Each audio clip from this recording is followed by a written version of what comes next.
Systems thinking, a way to maximize program effectiveness. Systems thinking. Maybe you've heard of it, are doing it, or you've heard that you should be doing it. What is it, and what does it mean for the senior manager? Let's start by looking at what a system is. A system is any kind of entity that is made up of parts that interact. Together, these parts and their interconnections create a whole, which in turn produces some kind of result. Using a systems perspective is important because it helps us to better understand what helps or hinders the success of health interventions. Here's an example. Meet Suzanne. Suzanne is a senior manager in a large regional health organization. The high rate of obesity is an issue in her community, and she's been mandated to address this problem. Her first instinct is to develop a program to get more people active. But what is realistic to expect from this approach? Systems thinkers believe that viewing a program like this, apart, in isolation of the larger system within which it operates, the whole, tends to ignore other aspects that might influence its potential for impact. Why? Research tells us that obesity is the result of a combination of many physiological, psychological, social, environmental, and economic factors that all interact with one another. For example, at the individual level, there are issues such as human physiology, exercise habits, food choices, and one's occupation. But beyond the individual, there are other factors at play such as the local built environment, quick and easy access to junk food, and larger food industry practices such as trends in portion sizes, sugar, and fat content. The interaction of all these influences make obesity the product of what we call a complex system. If Suzanne were to use a systems approach, she would realize that relying on simple linear cause and effect solutions for one program would ignore those interactions and likely fail. While Suzanne's staff at the program level have a tendency to think only within the boundaries of their program, senior managers and planners like Suzanne are in a unique position to do what systems thinkers call zooming out.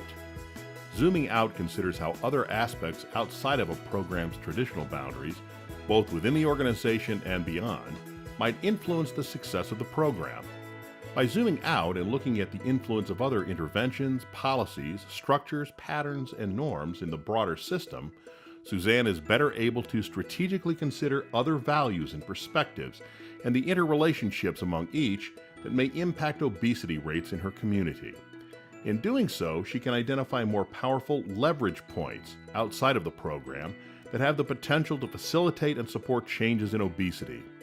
Leverage points are places within the system that can be tweaked in a way that supports greater impact. For example, are there actions Suzanne and her team might take that could increase the community's access to opportunities for physical activity? While some leverage points are within Suzanne's capacity to change, others will be beyond her control. However, it will still be useful to be aware of these as she plans for the program. Adopting a systems view won't change the boundaries of this program, but it will expand the boundaries of the evaluation. By recognizing the importance of the different perspectives and values of those outside the program and the interrelationships throughout the system, Suzanne can ensure that the evaluation is framed in a way that captures the key boundaries, diverse perspectives, and interrelationships that serve as important leverage points in the system. Of course, Suzanne's budget won't permit an evaluation of the entire system, but she can ensure that any evaluation she commissions will provide her with more strategic direction on how to effectively address obesity within her community. For example, in addition to recommendations for improving the program, the results of the evaluation might indicate opportunities for new partnerships or external policy change. If her community has poor walking and cycling infrastructure, where might she and her team advocate? Or who could they collaborate with to make changes? By asking these questions, Suzanne is finding that using a systems approach helps her focus on the broader issue of obesity in her community instead of a single program in her organization. She gains a better understanding of what external factors are influencing the program's success and can set more reasonable expectations of what it can accomplish. She's also learning what needs to change both within and outside of the program to better maximize her organization's effectiveness.